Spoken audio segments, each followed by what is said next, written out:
جامعہ اہل حدیث لاہور پاکستان میں علوم دینیہ کی تعلیم و ترویج کا مرکز۔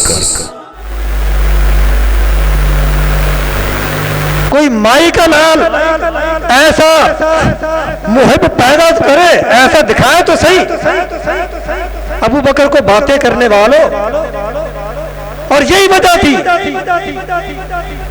ان کا یہ اظہار اور یہ قربانی۔ حضرت علی رضی اللہ تعالیٰ عنہ فرمایا کرتے تھے کہ اے لوگو،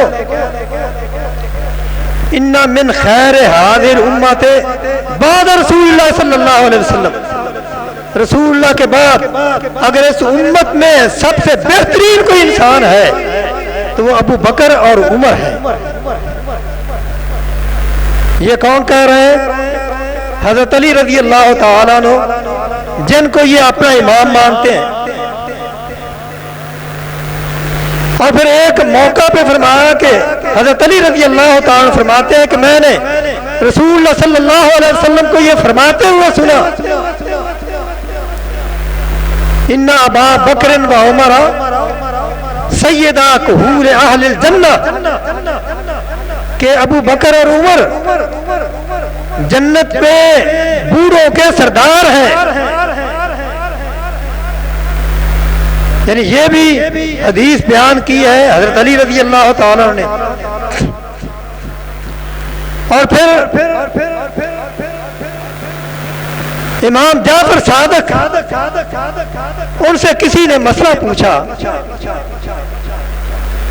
کہ آپ مسئلہ بتائیں کہ کیا تلوار کی جو مٹھی ہوتی ہے اس کے اوپر زیور یعنی سونا لگایا جا سکتا ہے؟ تو انہوں نے جواب دیا ہاں، تلوار کی مٹھی کے اوپر، کیونکہ پوچھنے والے نے یہ سے پوچھا تھا کہ مرد کو سونا پہننا حرام ہے تو تلوار تو مرد ہی پکڑتا ہے، تو کیا جس تلوار کو مرد نے پکڑنا ہے اس کی مٹھی کے اوپر اگر سونا لگا ہوا ہو کیا اسے استعمال کیا جا سکتا ہے؟ تو انہوں نے کہا ہاں جائز ہے۔ اور دلیل کیا دی؟ فرماتے حلا ابو بکر صدیق سیفہ، ابو بکر صدیق رضی اللہ تعالی نے اپنی تلوار کے اوپر اس طرح کا سونا لگایا تھا، اور وہ بدبخت کوئی شیعہ ہوگا کہتا ہے اتقول لہ صدیق، تم ابو بکر کو صدیق کہتے ہو؟ یعنی ہم جو کہتے ہیں نا کہ یہ بدبخت اپنے اماموں کی بھی نہیں مانتے، حضرت علی بھی ان کے امام، ہمارے تو ہے ہی نا، یہ اوروں کو نہیں مانتے، ہم ان کو بھی مانتے ہیں۔ ہمارے پہلے امام رسول اللہ کے بعد ابو بکر صدیق ہے، اور یہ علی کو پہلا امام مانتے ہیں۔ اور بدبخت اتنے ہیں کہ ان کی بات بھی نہیں مانتے، وہ کہتے ہیں کہ ابو بکر سب سے بہترین لوگ ہیں، آدمی ہیں۔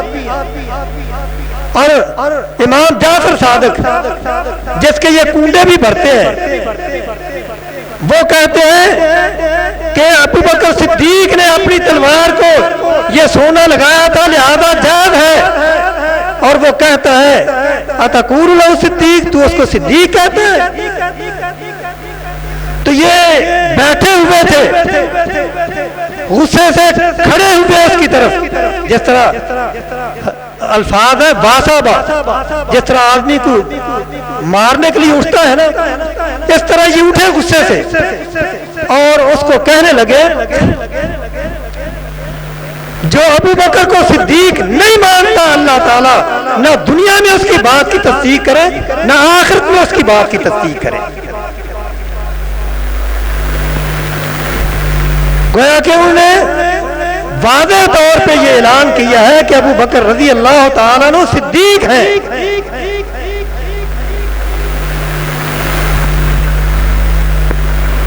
اور یہ بدبخت ان کے بارے میں کیا بکواس کرتے ہیں، کیا کہتے ہیں؟ اپنی آخرت تباہ نہ کرو، ابھی بھی وقت ہے کہ توبہ کر کے مسلمان ہو جاؤ، اللہ سے معافی مانگو کہ ہم نے ساری عمر جو ہے صحابہ کے اوپر اور خصوصاً ابو بکر صدیق رضی اللہ تعالیٰ عنہ کے اوپر جو تبرہ کیا ہے تو ہمیں معاف کر دے۔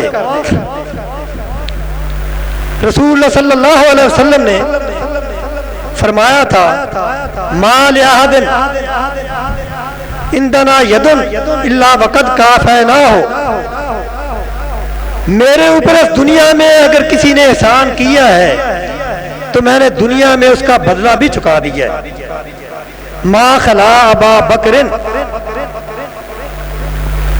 سوائے ابو بکر رضی اللہ تعالیٰ عنہ کے،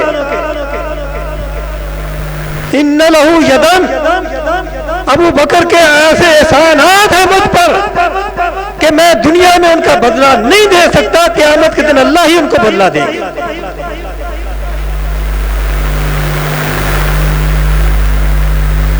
اور یہی وجہ ہے کہ یہ مقام تھا تو رسول اللہ صلی اللہ علیہ وسلم نے اپنی بیماری کے ایام میں ابو بکر صدیق رضی اللہ تعالیٰ عنہ کو اپنے مسلح پہ کھڑا کیا۔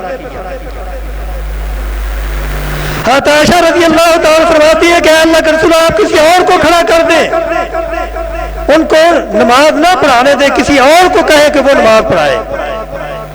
تو آپ نے ان کو سختی سے منع کیا کہ تم کون ہو ایسی باتیں کرنے والی، جاؤ ابو بکر کو کہو کہ لوگوں کو نماز پڑھائے۔ مرو ابا بکر صلی بالناس، ابو بکر کو جا کے کہو کہ رسول اللہ کا حکم ہے لوگوں کو نماز پڑھاؤ۔ حتیٰ کہ آخری دن جس دن آپ وفات پاتے ہیں، ابو بکر صدیق رضی اللہ تعالیٰ جماعت کروا رہے ہیں، آپ اپنے دروازے اپنے گھر سے اٹھتے ہیں، مسجد نبی کی طرف دروازہ کھولا اور یہ منظر دیکھ کے کہ آگے ابو بکر ہیں، پیچھے سارے صحابہ کھڑے ہیں، آپ خوش ہوئے۔ صحابہ کہتے ہیں کہ آپ کی اتنی خوشی تھی کہ ہمیں خطرہ تھا کہ کہیں ہم فتنے میں مبتلا نہ ہو جائیں، یعنی ہم نماز نہ توڑ بیٹھیں۔ یعنی آپ تو حضرت ابو بکر صدیق رضی اللہ تعالیٰ عنہ کو دیکھ کے خوش ہو،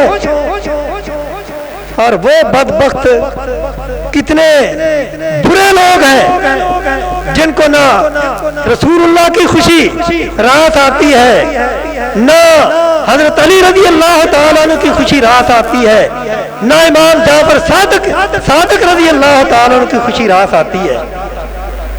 اور یہ بیان ہی ان یہودیوں کی طرح ہے جن کے بارے میں قرآن میں نازل ایک آیت نازل ہوئی ہے کہ ایک دفعہ حضرت ابوبکر صدیق رضی اللہ تعالیٰ عنہ ان کے معبد خانے کے پاس سے گزر رہے تھے، وہاں ایک یہودی عالم لوگوں کو یہ کہہ رہا تھا کہ یہ ہمیں کہتے ہیں کہ تم مسلمان ہو جاؤ، ہم اس رب کو اپنا رب کیسے مان لیں جو ہم سے چندہ مانگتا ہے، جو ہم سے قرض مانگتا ہے۔ ابوبکر صدیق رضی اللہ تعالیٰ کو غصہ آیا، یہ بات سن کے انہوں نے تھپڑ مار دیا۔ اب تھپڑ مارنا تھا، شور مچ گیا کہ ابوبکر نے یہودی عالم کے اوپر تشدد کیا ہے۔ رسول اللہ کے پاس بات پہنچی، اے اللہ کے رسول ہمیں قصاص دلوایا جائے۔ ابوبکر صدیق رضی اللہ تعالیٰ کو بلایا گیا، آپ نے پوچھا کہ ابوبکر کیا بات ہے؟ آپ نے فرمایا کہ اس نے اللہ کی اس طرح کی گستاخی کی تھی۔ یہ بھی تو اللہ کی گستاخی کرتے ہیں نا، کیا آپ نے کلپ نہیں سنا کہ ان کا وہی ایک ذاکر وہ کہتا ہے کہ اللہ بھی علی کی عبادت کرتا ہے، نعوذ باللہ من ذالک، اللہ بھی علی کی عبادت کرتا ہے۔ یعنی جس طرح یہودی اللہ کے گستاخ ہیں، یہ بھی اللہ کے گستاخ ہیں۔ تو آپ نے پوچھا کہ کیا بات ہے، کوئی گواہ؟ آپ نے ان کو تھپڑ مارا ہے، آپ کہتے ہیں کہ اس نے یہ بات کہی ہے، یہودی تو انکار کر رہے ہیں، وہ کہتے ہیں ہم نے نہیں اللہ کی ذات کے بارے میں ایسی بات کہی۔ تو آپ فرماتے ہیں میرا گواہ تو کوئی نہیں، کیونکہ ان کے سوا وہاں تھا ہی کوئی نہیں۔ تو آپ فرماتے ہیں اگر گواہ کوئی نہیں پھر قصاص کے لیے تیار ہو جاؤ۔ جیسے ہی آپ نے یہ بات کہی تو اللہ تعالیٰ نے اسی وقت وہی نازل کی، اے پیارے اگر ابو بکر کی بات کی گواہی دینے والا دنیا میں کوئی نہیں، تو میں رب اس بات کی گواہی دیتا ہوں کہ ابو بکر سچے ہیں۔ لقد سمع اللہ قول الذین قالوا ان اللہ فقیر ونحن اغنیاء، میں گواہی دیتا ہوں کہ ابو بکر سچا ہے۔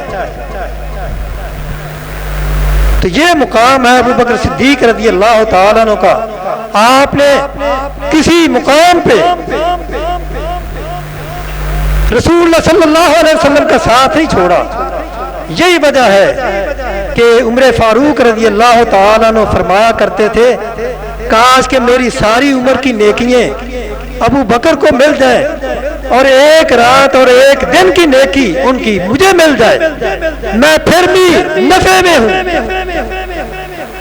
ایک رات وہ جو انہوں نے رسول اللہ صلی اللہ علیہ وسلم کے ساتھ غار میں گزاری، اور دن وہ جب رسول اللہ کی وفات کے بعد لوگ مرتد ہو گئے، انہوں نے زکوٰۃ دینے سے انکار کر دیا، اور انہوں نے بڑے دل یعنی بڑے شان سے بڑی مضبوطی سے اس موقف کو پیش کیا کہ اگر تم نے زکوٰۃ ادا نہ کی تو تمہارے ساتھ اس طرح لڑائی کی جائے گی جس طرح کفار کے ساتھ لڑائی کی جاتی ہے۔